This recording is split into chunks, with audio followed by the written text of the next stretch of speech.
welcome to back my YouTube channel. මේ මගේ first vlog එක. ඉතින් thumbnail එකේ දැක්කා වගේ මං අද ඔයාලව අපේ පුංචි පමුණව පෙන්වන්න එකයි යන්න. මේ තියෙන්නේ බුලත් කෝපිටිය නගරේ. හොඳටම අවසර වැඩි උදේ 10ට විතර ඇති. අම්මයි මායි බහැපු ගමන් මෙතන තිබ්බ සේල් එකෙන් කුඩයක් ගත්තා. ඒ කුඩේ 1500ක් වටිනා වුණාට 500ට ගත්තේ. මේ රිදි ෂොප් එකේ ඇඳුම් හරිම ලාභයි. ඔයාලට පේනවනේ සෙනග ගොඩක් ඇඳුම් ගන්න තිබ්බ එතන. එතකොට මෙන්න මෙහෙම අපි දිගටම යනකොට මේ පාර දෙපැත්තේ තමයි මේ පමුණෝ වගේම තමයි මෙහෙම පොළ තියෙනවා. මේකට කියන්නේ සිකුරාදා පොළ කියලා. බුලත් කෝපිටිය නගරේ තියෙන්නේ. අර එහා පැත්තේ තියෙන පන්සල සෙට් එක. ඊට මෙහා පැත්තේ තමයි දෙපැත්තෙන් වගේ තියෙනවා. ඉතින් මේ පොළ අඩුවට රෙදි, පළතුරු, එළවලු, එතකොට තව අවුරුද්දට ඕන හැම දෙයක්ම තිබ්බා.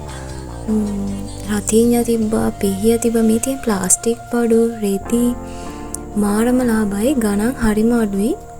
අන්ඩර්වෙයාර්, ස්කර්ට්, බ්ලවුස්, සෙරෙප්පු රුපියල් 2500-3000 මේ සෙරෙප්පු පවා හරිම අඩුවට තිබ්බා. මේ තියෙන අම්මයි මායි ගත්ත සෙරෙප්පු ජෝඩ දෙක 1500ක් විතර වුණා.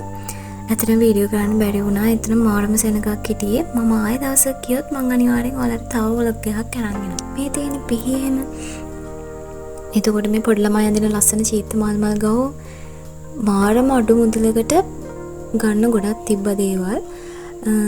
ඔය පාර දිගටම මේ තිබ්බේ දේවල් මේ ප්ලාස්ටික් බඩු, බේසම් ඇත්තටම මාරම ලාභයි. පමුණෝ වගේමයි. හැබැයි මේක දවල්ට තියෙන්නේ. පමුණෝ නම් පාන්දරනේ. එතකොට තව ලස්සන මේ ඔය තියෙන ලස්සන මල් වාස් එහෙම මේ ඇත්තටම රුපියල් 500ක් විතර වගේ මේ මල් වාස් එකක් වෙන්නේ මට මතක විදිහට. මාරම ලස්සන මල් නේද යාළුවනේ. ඉතින් මේ ගොඩක් සෙනඟ පිරලා තිබ්බා. අම්මයි මායි නම් මේන්ලි ගියේ පොළට තමයි. මං ඉතින් අම්මගේ පස්සෙන් යනවා වීඩියෝ කර බලන්නකො මෙතන සබන්කයට 5ක්ම 100ට තිබ්බා. මාරම ලාභයි ළමයි. මෙතන නම් කොන්න කටු එහෙම තිබ්බා රුපියල් 100 ඉඳන්ම. ඔන්න දැන් අපි පොළට තමයි මේ ඇතුල් වෙන්නේ. මේ තියෙන පොළ ඇතුළ යනකොටම මුරුක්කු, සීනි මුරුක්කු ඒ වගේ දේවල් තියෙනවා. මේ ප්ලාස්ටික් බඩු ඒ හැම දෙයක්ම ගෙදරට අවශ්‍ය අවුරුදු කාලයට අවශ්‍ය හැම දෙයක්ම මේ පොළේ තියෙනවා. බලන්නකො හරිම අඩුයි අම්මා ප්ලාස්ටික් බඩු ගොඩක් ගත්තා. එළවලුත් මාරම ලාභයි. මට මතකයි අම්මා ලුණු කිලෝ 3ක් ගත්ත රුපියල් 150ට එදා හැම තිබ්බා. පළවෙනිම දවසේ නිසා වැඩි වීඩියෝ කරන්න ගියේ නෑ. මේ අපි ලව එකට ගියා පුංචි බබෙක්ට gift item වගේක් ගන්න. මේ gift එක රුපියල් 1200ක් වගේ වුණා. හරිම අඩු මුදලකට ගන්න පුළුවන් වුණා. දැන් අපි බලමු අපේ අවුරුදු මේසෙ ලස්සන කරපු කෑම වර්ග මොනවාද කියලා. අපි නම් ඉතින් හැදුවේ හැඳි කෑවුනුයි, පොල් පැණි මිශ්‍ර හැඳි කෑවුනුයි, කොකිසු. ඉතින් බලන්නකෝ අපේ අම්මයි මායි එකතු වෙලා තමයි මමට කියලා දුන්න හදන විදිහ.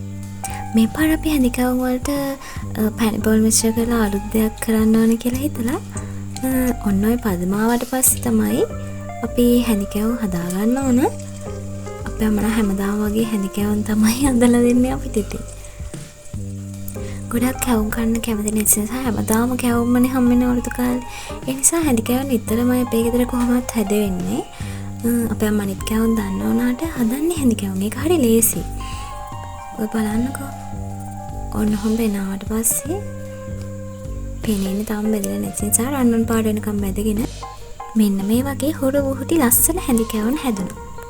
රන්වන් පාටයි නේද යාළුවනේ. ඔය බලන්නකෝ. ඊට පස්සේ ඒ ඇත්තටම හැඳිකවුම් හරිම පදමටම ඇවිල්ලා තිබ්බා. බලන්නකෝ මම ඇතුළත් තැම්බිලා.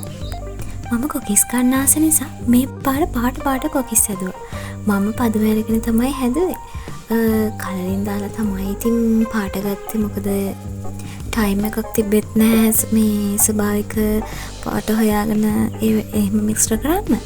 ඊට පස්සේ මේ ගෙදර තිබ්බ රෝස පාටයි කොළ පාටයි කලරිනුයි කහ පාට කහ කුඩු වලින් ගත්තා. එහෙම තමයි මම පාට තුලින් කොකිස් හැදුවේ. ඔය තියෙන ඉතින් මම කොකිස් හදන විදිය පොඩි වීඩියෝ එකක් අපි ඉතින් අම්මයි උයන්න ගත්තොත් ඔය වගේ ලොකෝට වෙනවනම් උයන්න අපේ ගෙදර මඩුවේ තමයි. වෙනම එහෙ උයන්න තැනක් තියෙන අපේ ගෙදර.